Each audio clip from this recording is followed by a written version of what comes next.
نہ دل روتا نہ غم ہوتا، نہ ایسا کہیں ماتم ہوتا۔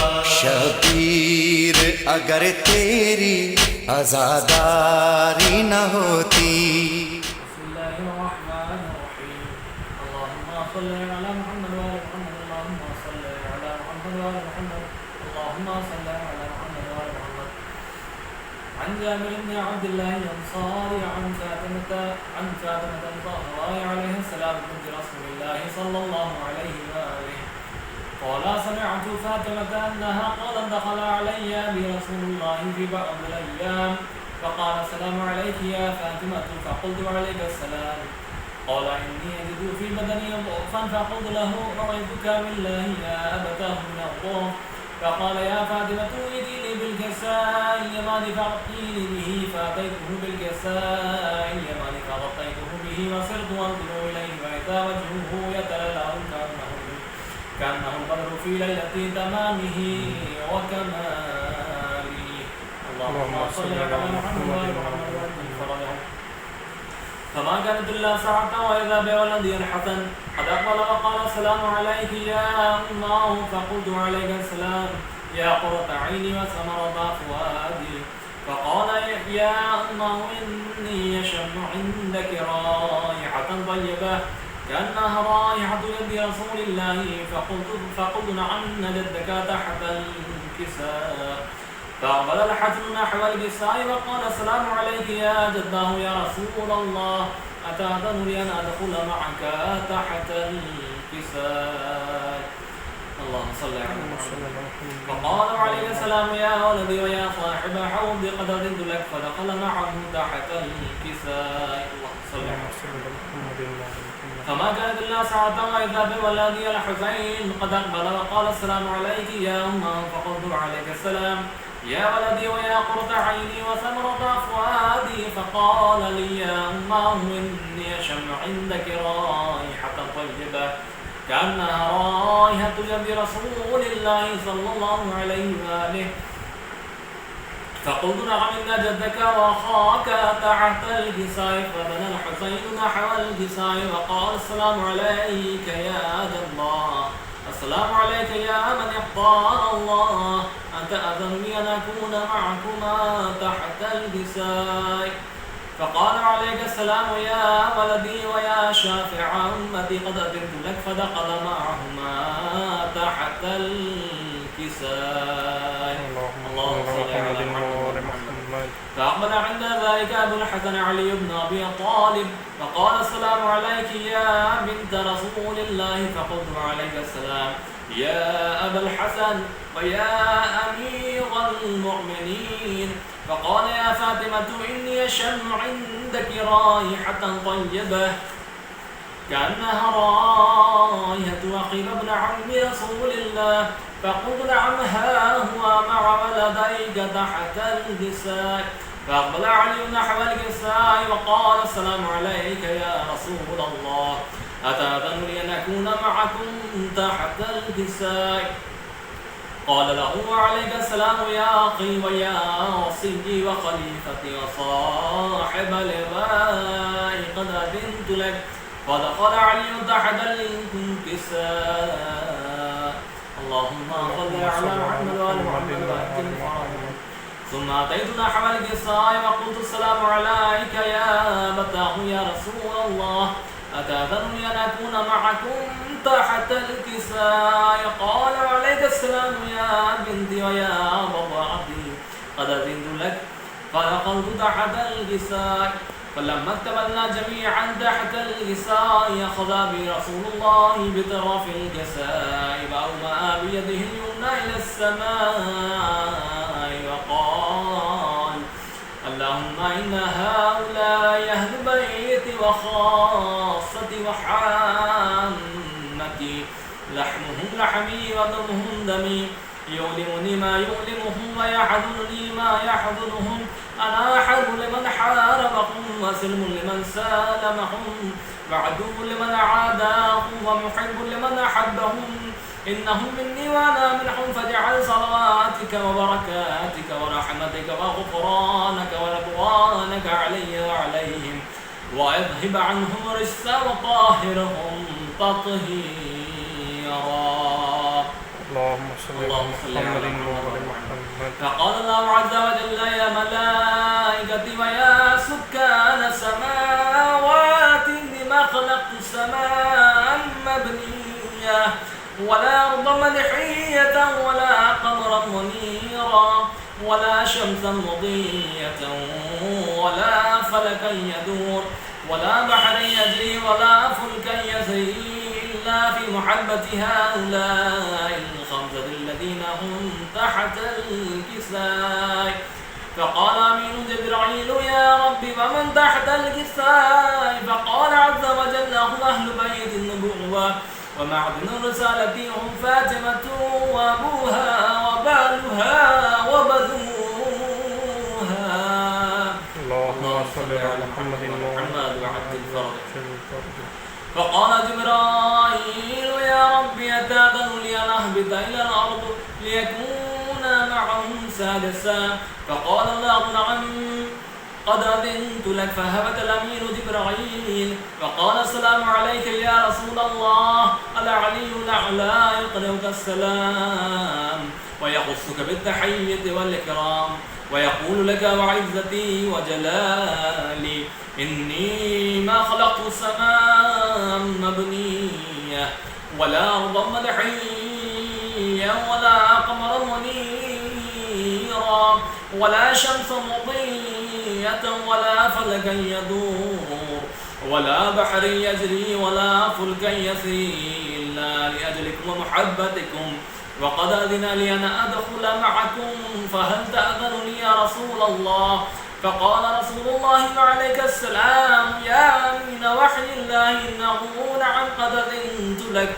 فدخل جبرائيل معنا تحت الكساء فقال لي إن الله قد أوحى إليكم يقول إنما يريد الله ليذهب عنكم رجس أهل البيت ويطهركم تطهيرا.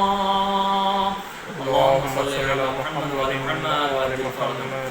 فقال علي لأبي يا رسول الله أخبرني ما لجلوسنا هذا تحت الكساء من الفضل عند الله. فقال النبي والذي بعثني بالحق نبي واصطفاني بالرسالة نجي ما ذكر خبرنا هذا في محفل من محافل أهل الأرض ففيه جمع من شيعتنا ومحبينا إلا ونزلت عليهم الرحمة وحفت بهم الملائكة واستغفرت لهم إلى أن يتفرقوا. اللهم صل على محمد وعلى محمد. فقال علي تولى يفضنا مفاز شيعتنا ورب الكعبة. فقال النبي ثانيا يا علي والذي بعثني بالحق نبي واصطفاني من رسالة نجي ما ذكر خبرنا هذا في محفل من محافل أهل الأرض ففيه جمع من شيعتنا ومحبينا وفيهم مهموم إلا فرج الله همه ولا مغموم وكشف الله غمه ولا طالب حاجة إلا وقضى الله حاجته.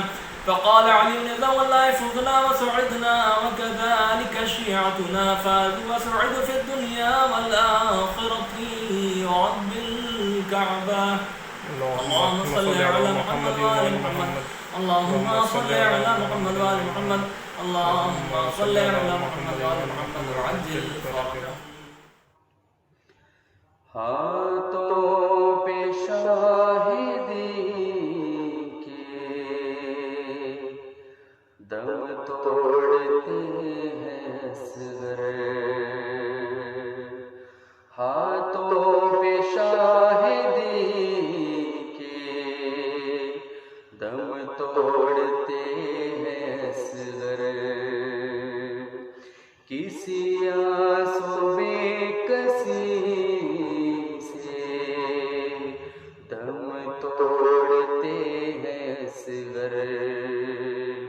ہاتھوں پہ شاہدی کے دم توڑتے ہیں اصغر. گردن سے خون روا ہے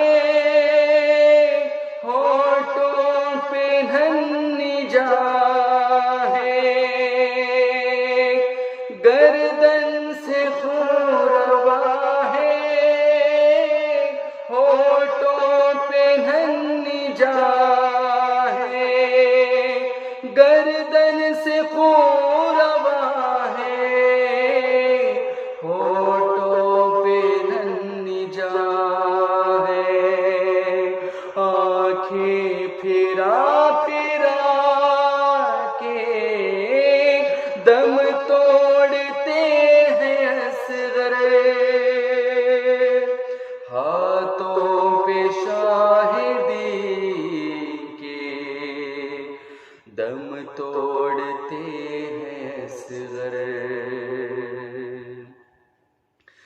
گھبرا کے نن سیاد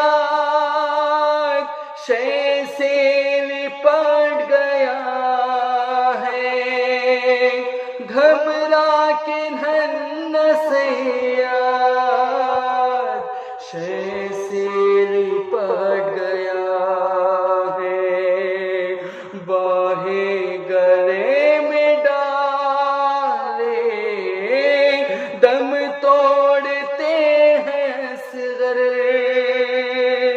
ہاتھوں پہ شاہدی کے دم توڑتے ہیں اصغر،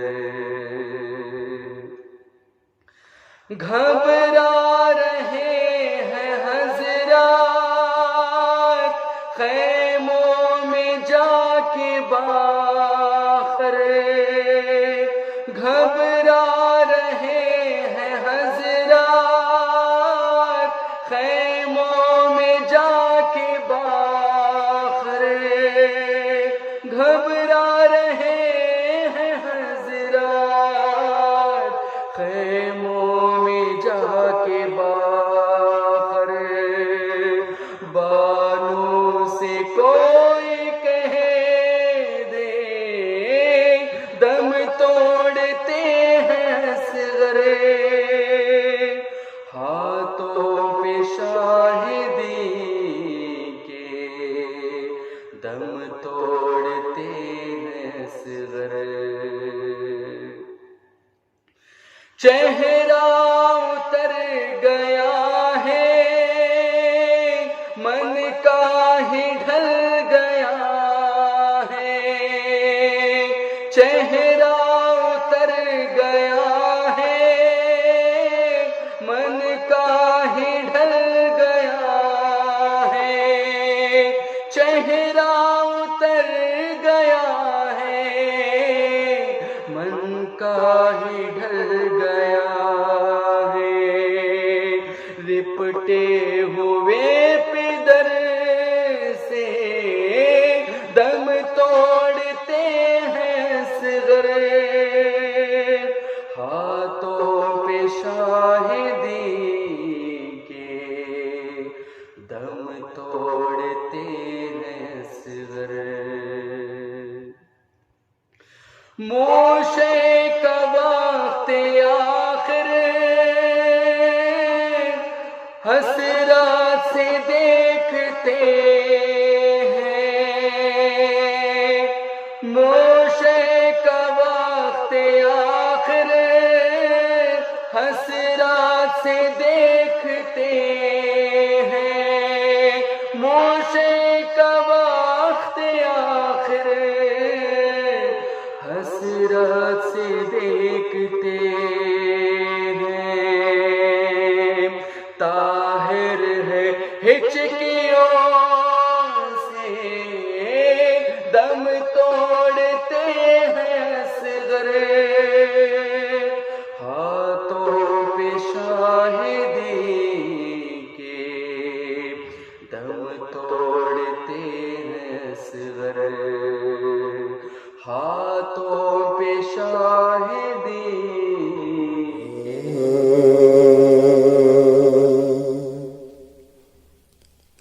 لے کے نور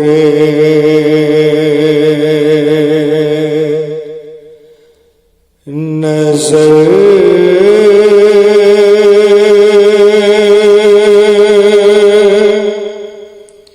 گئے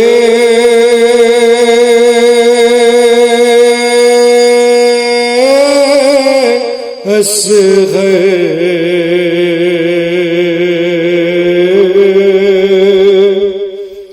کر کے ویران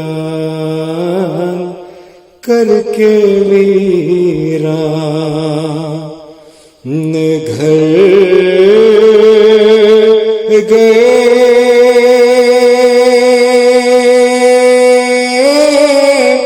اصغر، کر کے ویران